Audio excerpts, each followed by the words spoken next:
आज पढ़ना है हाइड्रेशन एनर्जी। तो हम समझेंगे हाइड्रेशन एनर्जी होती क्या है। लैटिस एनर्जी के बारे में हम पढ़ चुके हैं। आज का टॉपिक है hydration energy HE।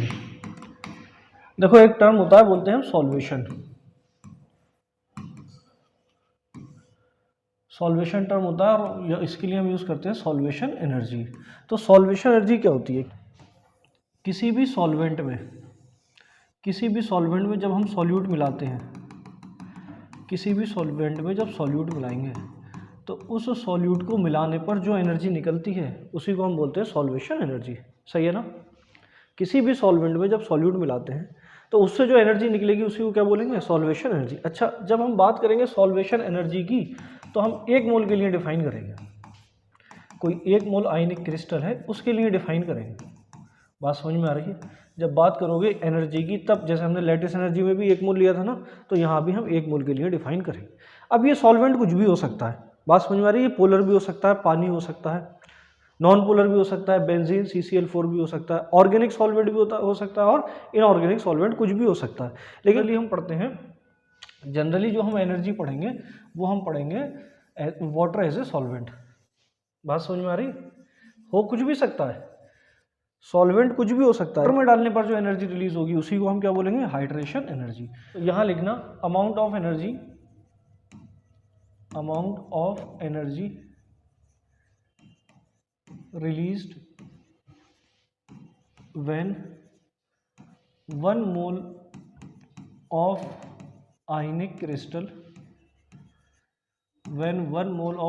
Crystal is dissolved in water। 1 mole of ionic crystal is dissolved in water. Let suppose ये कोई कंटेनर है और इस कंटेनर में तुमने वाटर ले लिया एज ए सॉल्वेंट। यहाँ वाटर एज ए सॉल्वेंट ले रखा है तुमने, और यहाँ कोई आयनिक क्रिस्टल है, कोई आयनिक क्रिस्टल मान लो MX टाइप है, M+X- टाइप आयनिक क्रिस्टल ले रखा है। ठीक है ना? अब जब इस आयनिक क्रिस्टल को तुमने इस वाटर में डिसॉल्व किया, तो यहाँ से एनर्जी रिलीज होगी, और उसी एनर्जी को हम बोलेंगे हाइड्रेशन एनर्जी। इसी एनर्जी को हम बोलेंगे हाइड्रेशन एनर्जी। अब ये जो आयनिक क्रिस्टल यार मैंने तुम्हें पहले बताया था कि भाई इन दोनों के बीच में, इस आयनिक क्रिस्टल के बीच में होगा अट्रैक्शन होगा। और मैंने कहा था तुमसे पहले जब मैं तुम्हें लेटिस एनर्जी पढ़ा रहा था, जब हम लेटिस एनर्जी पढ़ रहे थे तब मैंने तुम्हें ये बताया था कि amount of energy required to break ionic crystal into its constituent ion is called lattice energy. याद है तुम्हें? नहीं है? याद है? हुआ क्या था? एक कैटायन था, एक एनायन था, उन दोनों के बीच में आपस में क्या लग रहा था? Force of attraction. और फोर्स ऑफ अट्रैक्शन लगने के बाद वो बन रहे थे आयनिक क्रिस्टल, और उस आयनिक क्रिस्टल बनने पर जो एनर्जी रिलीज हो रही थी उसी को हम बोल रहे थे लेटिस एनर्जी। उसी को क्या बोल रहे थे? अब अगर उसी आयनिक क्रिस्टल को तुम तोड़ोगे, तो जो एनर्जी तुम्हें देना पड़ेगी उसको तोड़ने के लिए, किस चीज में? कैटायन और एनायन में, रिस्पेक्टिव कैटायन और एनायन में तोड़ने के लिए जो एनर्जी तुम्हें देना पड़ेगी उसी को क्या बोलेंगे हम? Lattice energy. तो अब देखो ये तुमने कोई आयनिक क्रिस्टल ले रखा है यहाँ पर, वाटर के अंदर तुमने डिसॉल्व किया तो इन दोनों के बीच में आपस में फोर्स ऑफ अट्रैक्शन है, तभी तो ये एक साथ हैं। अब इनको तोड़ने के लिए, यानी MX को M+ और X- में तोड़ने के लिए एनर्जी देना पड़ेगी, और जो एनर्जी तुम इसे तोड़ने के लिए दोगे उसी एनर्जी को हम बोलते हैं लेटिस एनर्जी।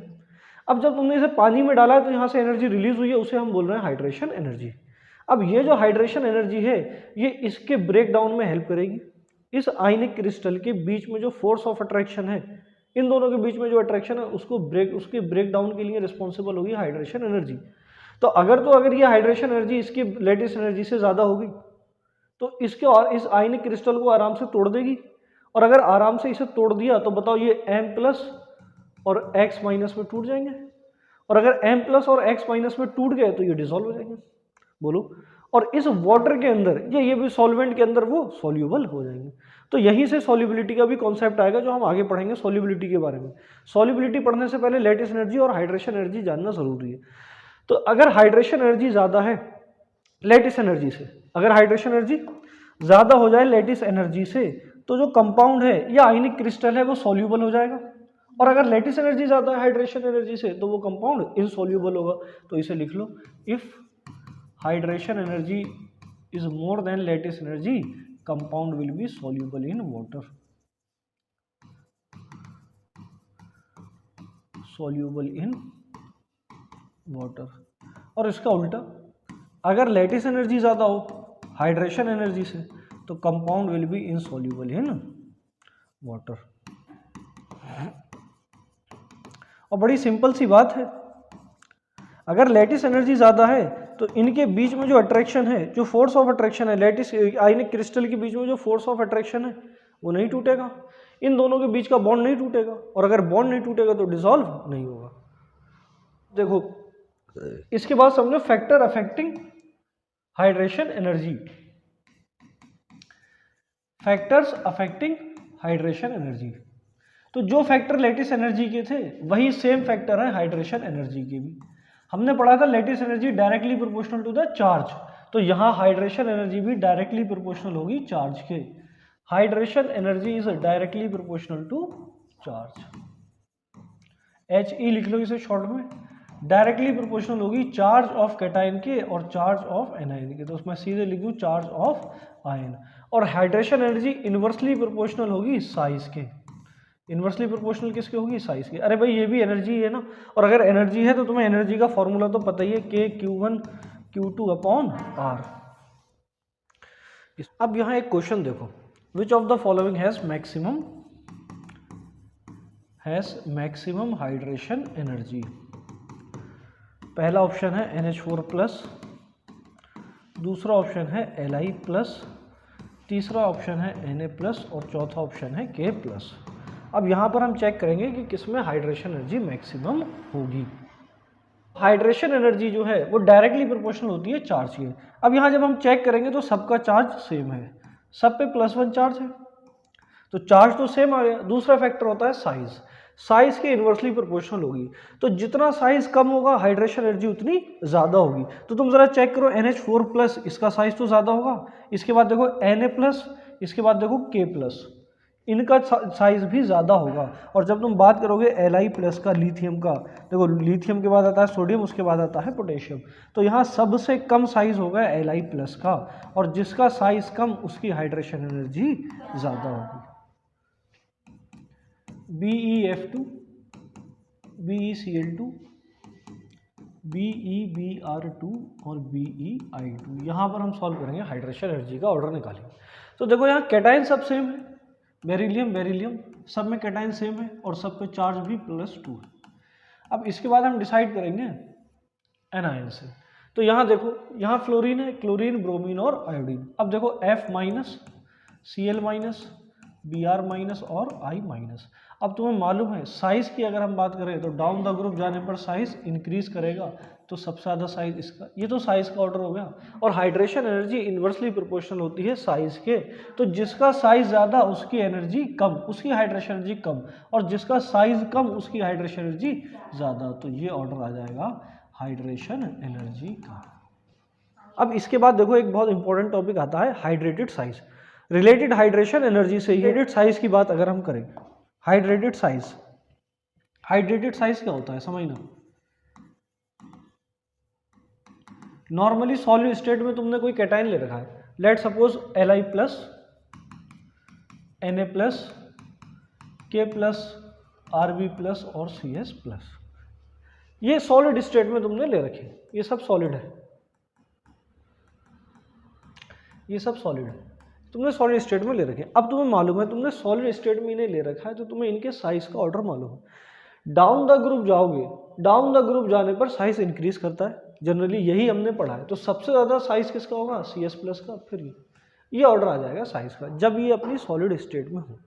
लेकिन जब इन्हें वाटर में डिजोल्व किया जाएगा, जब इन आयंस को ही तुम वाटर में डिजोल्व करोगे तो देखना होगा क्या। लेट सपोज हमने यहाँ पर वाटर में ही हमने Li+ को डाला, और यहां हमने वाटर में Cesium+ को डिसॉल्व किया।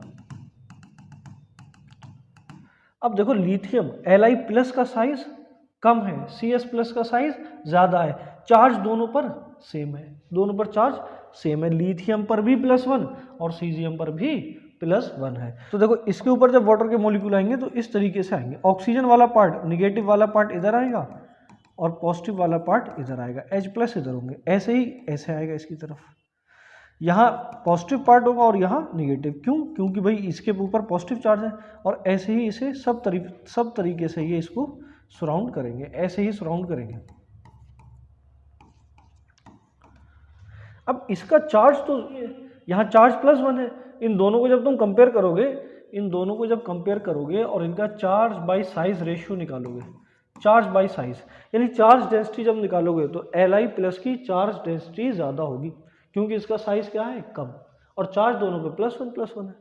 साइज कम होने की वजह से जो चार्ज डेंसिटी होगी यानी चार्ज बाई साइज का रेशियो होगा वो Li+ के लिए ज़्यादा होगा, और अगर Li+ की चार्ज डेंसिटी ज़्यादा है तो इसका हाइड्रेशन भी उतना ज़्यादा, यानी पानी के मॉलिक्यूल उतने ही ज़्यादा इसको सराउंड करेंगे, उतने ही पानी के मॉलिक्यूल इस चार्ज को न्यूट्रलाइज करने के लिए उतने ही ज़्यादा पानी के मॉलिक्यूल इसको सराउंड करेंगे, और जब ज़्यादा वाटर के मॉलिक्यूल इसको सराउंड करेंगे तो इसका साइज भी क्या हो जाएगा, इंक्रीज हो जाएगा। यहाँ देखो इसकी चार्ज डेंसिटी ज़्यादा नहीं है क्योंकि इस पर चार्ज +1 है और इसका साइज ज़्यादा है, तो जब चार्ज डेंसिटी की बात करोगे, चार्ज अपॉन साइज की रेशियो की बात करोगे तो इसका चार्ज अपॉन साइज का रेशियो ज़्यादा नहीं होगा, इसका ज़्यादा होगा। तो अगर इसका चार्ज अपॉन साइज का रेशियो ज़्यादा है तो उस चार्ज को न्यूट्रलाइज करने के लिए पानी के मॉलिक्यूल भी ज़्यादा चाहिए, और अगर पानी के मॉलिक्यूल ज़्यादा चाहिए तो देखो इसका साइज भी ज़्यादा हो जाएगा। तो याद रखना अगर किसी का सॉलिड स्टेट में साइज कम है, सॉलिड स्टेट में साइज कम है, जैसे ही उसे वाटर में डिसॉल्व करोगे उसका हाइड्रेशन ज़्यादा होने लगेगा, और अगर हाइड्रेशन ज़्यादा होगा तो हाइड्रेटेड साइज भी ज़्यादा हो जाएगा, या इसी को तुम एक्वस सॉल्यूशन में भी बोल सकते हो। तो अब जब तुम हाइड्रेटेड की बात करोगे तो यहाँ पर बिल्कुल उल्टा हो जाएगा, एक्वस लिखोगे तो कई बार क्वेश्चन आया है ऐसे ही, यहाँ पर बिल्कुल साइज, यहाँ बिल्कुल साइज का ऑर्डर उल्टा हो जाएगा। बोलो ये बात समझ में आई नहीं है?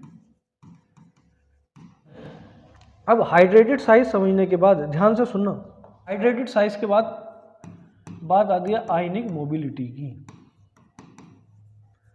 आयनिक मोबिलिटी कह लो, या फिर इसी के अलावा तुम कंडक्टिविटी की भी यहाँ बात कर सकते हो। तो चाहे आयनिक मोबिलिटी हो चाहे कंडक्टिविटी हो एक्वस सॉल्यूशन में, दोनों किस पे डिपेंड करेगी, साइज पर।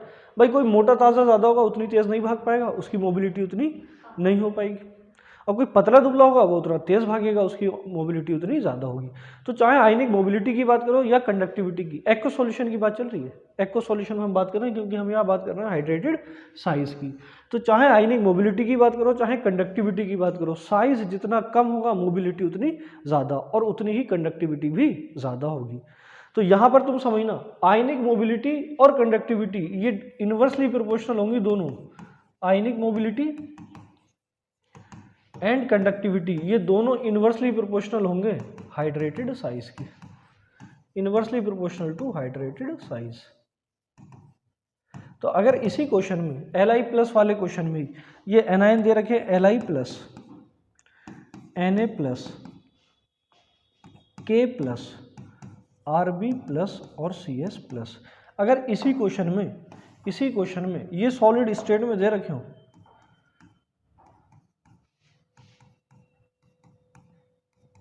तो इस क्वेश्चन में अगर साइज का तुमसे ऑर्डर पूछेगा, साइज का, आयनिक साइज का, तो सिंपली Cgm+ का सबसे ज़्यादा और सबसे कम Li+ का, ये तो आयनिक साइज का ऑर्डर हो गया। लेकिन अभी मैंने तुम्हें समझाया अगर यहाँ हाइड्रेटेड साइज का ऑर्डर पूछ लेगा तो Li+ का सबसे ज़्यादा। इस बार ये एक्वस सॉल्यूशन में आ गया, बोलो पानी में मिलाने के बाद इन्हें तुम एक्वस बोलोगे।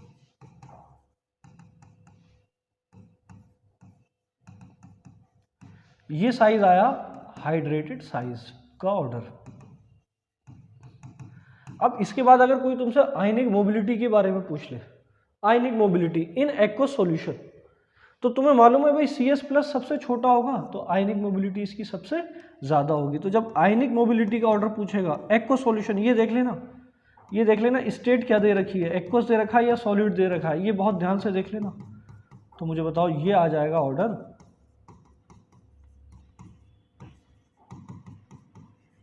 ये ऑर्डर आ जाएगा आयनिक मोबिलिटी का। और अगर कंडक्टिविटी का ऑर्डर पूछे तब भी सेम होगा, साइज जिसका कम होगा उसकी कंडक्टिविटी उतनी ज़्यादा होगी।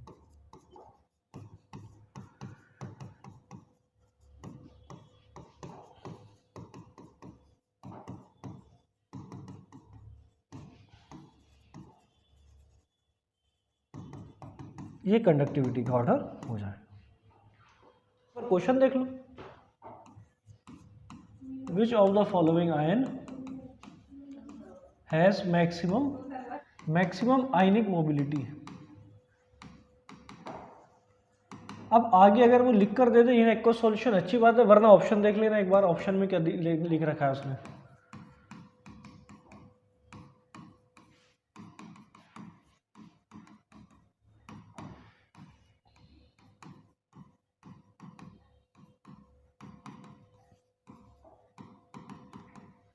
तो अब यहां समझो, पूछा है विच of the following has maximum ionic mobility, किस में आयनिक मोबिलिटी सबसे ज्यादा होगी। अच्छा एक क्वेश्चन और यहां बन सकता है कि विच of the following ions has maximum speed.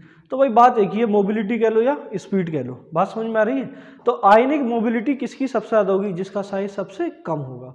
अब देख लेना यहां पर उसने ऑप्शन में एक्वस लिख रखा है, यहां नहीं लिखा है इन एक्वस सॉल्यूशन, क्वेश्चन में एक्वस सॉल्यूशन नहीं किया है, लेकिन यहाँ देखो ऑप्शन में उसने सबके आगे एक्वस लिखा हुआ है। तो तुम्हें मालूम है जैसे ही तुम एक्वस सॉल्यूशन में यानी वाटर में जब किसी भी आयन को डालोगे तो उसका साइज, अगर चार्ज डेंसिटी ज्यादा होगी तो साइज उसका और ज्यादा बढ़ेगा। यानी सॉलिड स्टेट में जिसका साइज सबसे कम होगा, हाइड्रेटेड में उसी का साइज सबसे ज्यादा होगा। तो देखो यहाँ बेरिलियम का साइज सबसे ज्यादा हो जाएगा हाइड्रेटेड साइज, और बेरियम का सबसे कम। तो अगर इसका सबसे कम है तो आयनिक मोबिलिटी भी इसकी सबसे ज्यादा, आयनिक मोबिलिटी भी इसकी सबसे ज्यादा हो जाएगी।